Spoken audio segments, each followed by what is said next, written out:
30 soal studi Al-Quran, yaitu yang pertama, mengapa Al-Quran menggunakan banyak perumpamaan dibanding penjelasan langsung? Yaitu karena perumpamaan lebih mudah dipahami dan mampu menyentuh hati manusia dengan contoh yang dekat dengan kehidupan sehari-hari. Pesan Al-Quran lebih mudah direnung dan diingat. Kemudian, mengapa penafsiran Al-Quran bisa berbeda-beda padahal kitabnya sama? Karena perbedaan metode tafsir, pemahaman bahasa Arab, konteks sosial, dan pendekatan ulama dalam memahami ayat. Kemudian, apakah banyaknya cabang ulumul Quran justru membuat umat Islam sulit memahami Al-Quran? Tidak, karena cabang-cabang tersebut justru memperjelas makna Al-Quran dari berbagai sisi agar pemahaman lebih tepat dan ilmiah.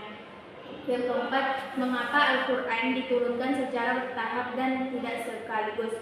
Karena agar lebih mudah dipahami dan dihafal, diterapkan oleh umat Islam sesuai kondisi yang diterapkan saat ini. Yang kelima, apakah ilmu qiraat menyebabkan perbedaan isi Al-Quran?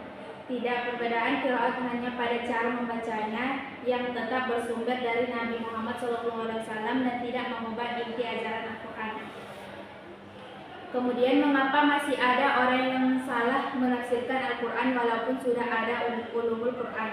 Karena sebagian orang menafsirkan tanpa ilmu yang cukup atau mengikuti kepentingan pribadi dan kelompok tertentu. Yang ketujuh, apakah perbedaan qiraat dapat memengaruhi hukum fikih?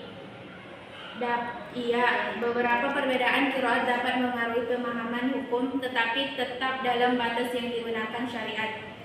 Selanjutnya, mengapa Al-Quran disebut sumber hukum utama dalam Islam? Karena Al-Quran adalah wahyu Allah yang menjadi dasar seluruh ajaran dan hukum Islam. Selanjutnya, apakah kemajuan teknologi dapat menggantikan peran ulama dalam memahami Al-Quran? Tidak, karena teknologi hanya alat bantu, sedangkan pemahaman mendalam tetap membutuhkan ilmu dan bimbingan ulama.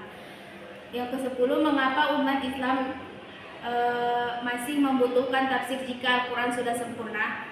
Karena tafsir membantu menjelaskan makna ayat sesuai bahasa, konteks, dan kebutuhan zaman. Yang ke-11, apakah memahami asbabun nuzul wajib bagi semua muslim? Tidak wajib secara mendalam, tetapi sangat penting agar tidak salah memahami ayat Al-Quran. Yang ke-12, mengapa ulumul Quran terus berkembang hingga saat ini? Karena kebutuhan umat untuk memahami Al-Quran terus berkembang sesuai tantangan zaman. Yang ke-13, apakah mempelajari ulumul Quran hanya penting bagi mahasiswa atau ulama saja? Tidak, semua muslim diajarkan mempelajarinya sesuai kemampuan agar memahami Al-Quran dengan benar. Yang ke-14, mengapa Al-Quran menekankan pentingnya akhlak dalam pendidikan? Karena ilmu tanpa akhlak tanpa membawa kerusakan bagi diri sendiri dan masyarakat. Yang ke-15, apakah orang yang tidak memahami bahasa Arab tidak bisa memahami Al-Quran? Tetap bisa memahami melalui terjemahan dan tafsir, tetapi memahami bahasa Arab memberi pemahaman lebih mendalam. Yang ke-16, mengapa Al-Quran tetap relevan di era modern? Karena nilai-nilai Al-Quran bersifat universal, dapat dijelaskan atau diterapkan dalam setiap zaman. 17, apakah semua hukum Islam bersumber langsung dari Al-Quran? Tidak, semuanya dijelaskan secara rinci. Sebagian dijelaskan lebih lanjut melalui hadis dan ijtihad para ulama. 18, Al-Quran sering mengulang kisah Nabi karena setiap pengulangan memiliki pesan, pelajaran, dan penekanan yang berbeda sesuai konteks ayat. Yang ke-19, yaitu apakah konsep takdir membuat manusia menjadi pasif dan malas berusaha? Tidak, Islam mengajarkan bahwa manusia wajib berikhtiar, sedangkan hasil akhirnya berada dalam ketentuan Allah. Yang ke-20, mengapa pendidikan dalam Al-Quran tidak hanya menekankan kecerdasan intelektual? Karena tujuan pendidikan Islam adalah membentuk manusia yang berakhlak, beriman, dan bermanfaat bagi masyarakat.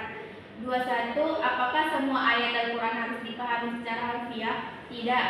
Ada ayat yang harus dipahami melalui konteks, tafsir, dan penjelasan ulama. Yang ke-22, apakah kesempurnaan Al-Quran hanya dilihat dari bahasanya saja? Tidak, karena kesempurnaan Al-Quran juga terlihat dari isi, hukum, petunjuk hidup, keilmuan, dan kemujizatannya. 23, apakah yang dimaksud dengan munasabah? Yaitu keterkaitan antara ayat atau surah di dalam Al-Quran. 24. Apa fungsi Al-Quran bagi manusia? Kating. Hidup, rahmat dan pembeda antara yang sah dan yang benar. 25. Apa pengertian Al-Quran secara bahasa? Bacaan atau sesuatu yang dibaca. 26. Apa hubungan pendidikan dengan Al-Quran? Al-Quran menjadi petunjuk dan dasar dalam membentuk manusia yang berilmu dan berakhlak. 27. Apa arti hidayah dalam Al-Quran? Petunjuk, membimbing dan kebenaran dari Allah SWT. Yang ke-28, siapa yang memerintahkan kodifikasi Al-Quran pertama kali? Khalifah Abu Bakar As-Siddiq. 29. Sebutkan ruang lingkup ulumul Quran. Yang pertama, ilmu tafsir, asbabun nuzul, nasakh mansukh, makkiyah dan madaniyah. Yang ke-30, apa tujuan kodifikasi Al-Quran? Untuk menjaga keaslian Al-Quran agar tidak hilang. Assalamualaikum warahmatullahi wabarakatuh.